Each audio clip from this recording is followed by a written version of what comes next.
isang amang nasasaktan, nahiwalay sa asawa't anak na aking minamahal.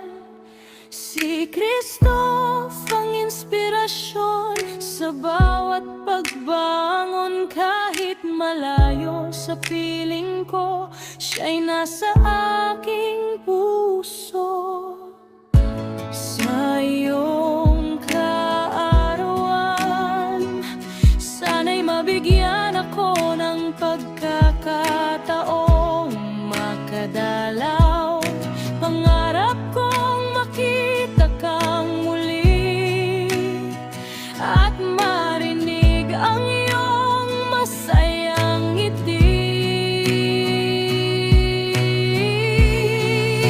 Pagsisimula muli, ito ang aking dalangin.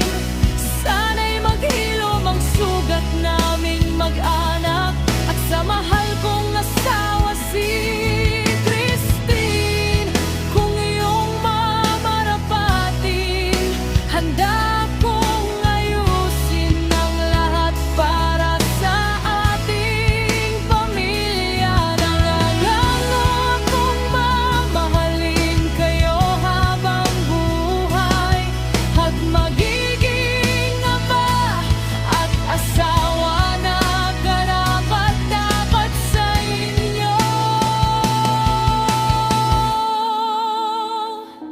Hindi naging madali ang mga pinagdaanan, ngunit hindi nawala ang pag-asa sa aking puso. Para kay Kristof, patuloy akong lalaban, dahil ang tunay na pagmamahal ay hindi sumusuko.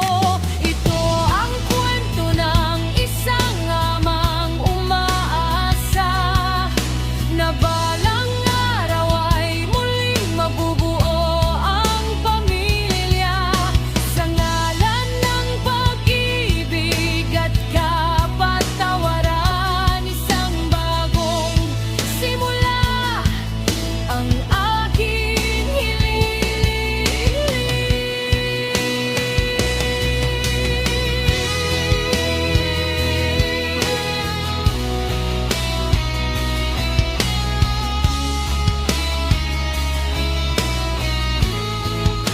Pagsisimula muli, ito ang aking dalangin.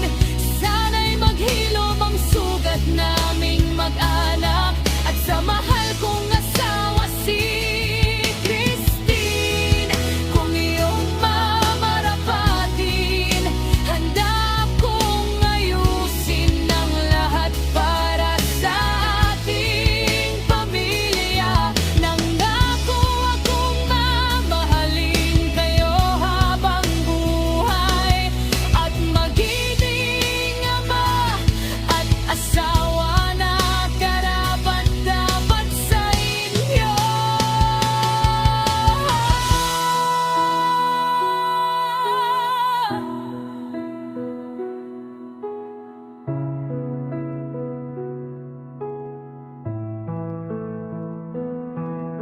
Ito ang kwento ng isang amang umaasa, na balang araw ay muling mabubuo ang pamilya, sa ngalan ng pag-ibig at kapatawaran. Isang bagong simula ang aking hinihiling.